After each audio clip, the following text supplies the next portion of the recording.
அதிகமாகவும் நாங்கள் ஈடுபட பழக வேண்டும். அல்லாஹு தஆலா அதன் மூலம் எங்களுக்கு என்ன செஞ்சிருவான், ஒரு தௌஃபீக் செய்ய வாய்ப்புண்டு. அன்புள்ள சகோதரர்களை, வரலாற்றில் பார்க்கிறோம், வணக்க வழிபாடுகள் வந்தா உபய் இப்னு கஅப் அதாவது ரலியல்லாஹு அன்ஹுடைய செய்தியில் வரும், ரமலானுடைய இறுதி பத்தில உபை காணாமல் போயிடுவார் அப்படின்னு. ரமலான் இறுதி பத்தில காணாமல் போய் விடுவார் என்ற ஒரு செய்தி வரும். அப்படின்னா என்ன, இபாதத்தை தொழுவிச்சுக்கிட்டு இருப்பார் மக்களுக்கு. உபய் இப்னு கஅப் வந்து மக்களுக்கு தொழுவிக்கிறவர்.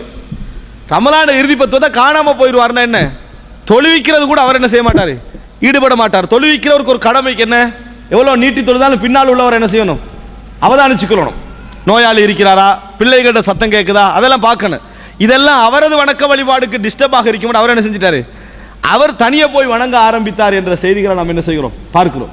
பண்புள்ள சகோதரர்களே, அதே போல அதாவது அபூ தர்தா ரலியல்லாஹு அன்ஹு அவர்களுடைய மனைவி உம்மு தர்தா ரலியல்லாஹு அன்ஹா அவர்கள் வணக்கத்துக்கு மிகவும் பிரபல்யமான ஒரு பெண்மணி, வணக்கத்தில் கூடுதலாக ஈடுபட்ட ஒரு பெண்மணி. எந்த அளவுக்கு அவர்களுடைய அந்த வணக்க வழிபாட்டுடைய அந்த ஆர்வம் இருந்ததுன்னு சொன்னால், ஒரு நோயாளியுடைய வீட்டுக்கு அவர் என்ன செய்தார், உம்மு தர்தா ரலியல்லாஹு அன்ஹா நிறைய உணவுகளை அது இதெல்லாம் அனுப்பிக்கிட்டு இருந்தார். நோய் முடிஞ்சோன்னு எதுவுமே அனுப்பலை. அப்போ அவர் கேட்டு அனுப்புறாரு, ஏன் இப்படி நடந்தது அப்படின்ட்டு. நோய் உங்கள்கிட்ட இருக்கிற நேரத்தில் அல்லாஹு தாலாவுடைய மன்னிப்பும் ரஹ்மத்தும் உங்களுக்கு என்ன செய்தது இருந்தது. அதில் நாங்கள் எங்களுக்கு அது கிடைக்கிற மட்டும் தான் நாங்கள் என்ன செஞ்சோம், அப்படி செய்தோம். இப்போ அது உங்களுக்கு என்ன இல்லை, நீங்கள் தேடினா தான் அது இப்போ என்ன செய்யும், வரும். அதனால நாங்கள் என்ன செய்தோம், நிறுத்தி கொண்டோம். அப்படின்றால் ஒவ்வொரு சின்ன சின்ன இடங்களிலும் அல்லாஹ்வுடைய ரஹ்மத்தும் மகஃபிரத்தும் எனக்கு வராதா என்றிருந்த பெண்மணி. இந்த உம்மு தர்தா ரலியல்லாஹு அன்ஹாவோட என்ன செய்வாங்கண்டா, சில பெண்கள் சேர்ந்து கொள்வார்கள், தொழுவதற்காக வணக்க வழிபாடுகளுக்காக சேர்ந்து கொள்வார்கள். எதற்காக சேர்ந்து கொள்றாங்கன்னு சொன்னா, அவர்களை பார்த்து நாங்களும் தொடர்ந்து என்ன செய்யணும் என்பதற்காக அது அவர்களோடு சேர்ந்து வணக்க வழிபாடுகளில் ஈடுபட்டார்கள் என்ற செய்தியை நாம் என்ன செய்கிறோம், பார்க்கிறோம். இதெல்லாம் அந்த அதாவது சலஃபு சாலிஹீன்கள் இபாதத்தை எப்படி அனுபவிச்சாங்க என்பதற்கான ஒரு ஆதாரம். இன்னொரு அம்சம், இது நீங்க மூன்றாவது புரிந்து கொள்ள வேண்டிய ஒரு அம்சம் என்ன, வணக்க வழிபாடுகளை பொறுத்த வரைக்கும் நான் ஏற்கனவே சொல்ற பல்வகைமே அதில் அல்லாஹ் எங்களுக்கு ஒரு பகுதியை தந்திருப்பான், நம்ம கூடுதலாக ஈடுபட வேண்டும் என்ற பகுதி. நான்காவது, இபாதத்துடைய இன்பம் என்ற வார்த்தையை நிறைய பேர் கேள்விப்பட்டிருப்பீங்க. நிறைய உரைகளில் இபாதத்தும் அதன் இன்பமும் உண்டு. இன்னும் நான் நினைக்கிறேன், எனது பார்வையில் ஒரு 75% அது என்ன இன்பம்னே தெரியாது.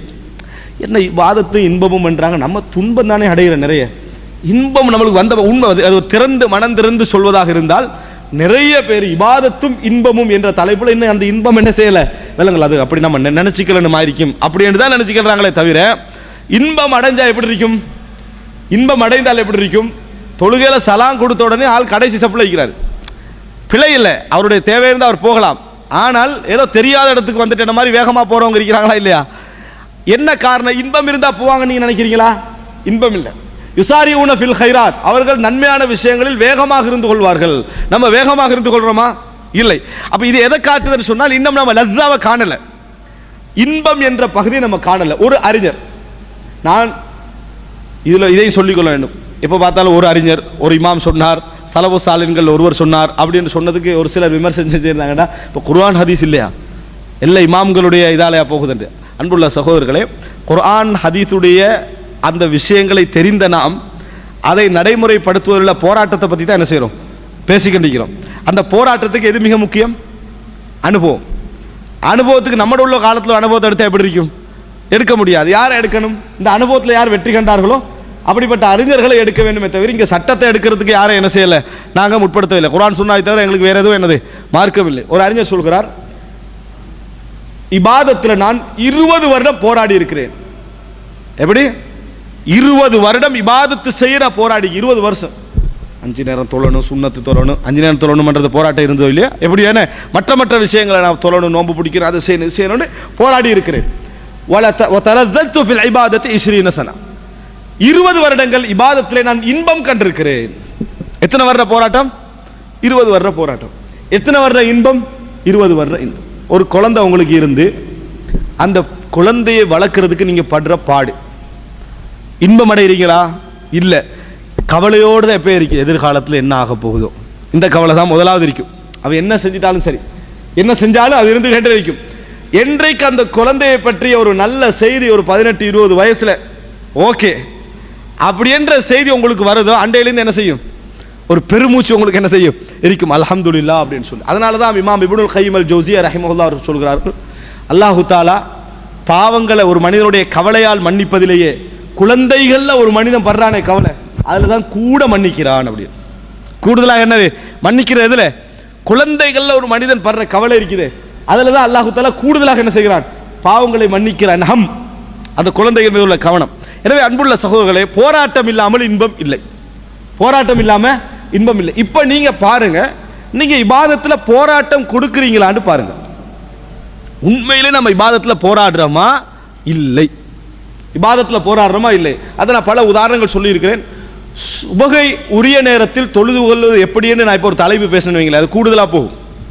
எப்படி சுபகை உரிய நேரத்தில் தொழுது கொள்வதற்கு இலகுவான வழிமுறை அப்படின்னு சீரியொன்று போட்டோம்னா மக்கள்கிட்ட வேகமாக போகும். ஏன் எல்லாரும் இப்போ எதை எதிர்பார்க்குறாங்கன்னு சொன்னா, அதான் சொன்ன உடனே அப்படி ஆட்டோமேட்டிக்கலி அப்படி பள்ளியில் போய் விழுந்துடணும்.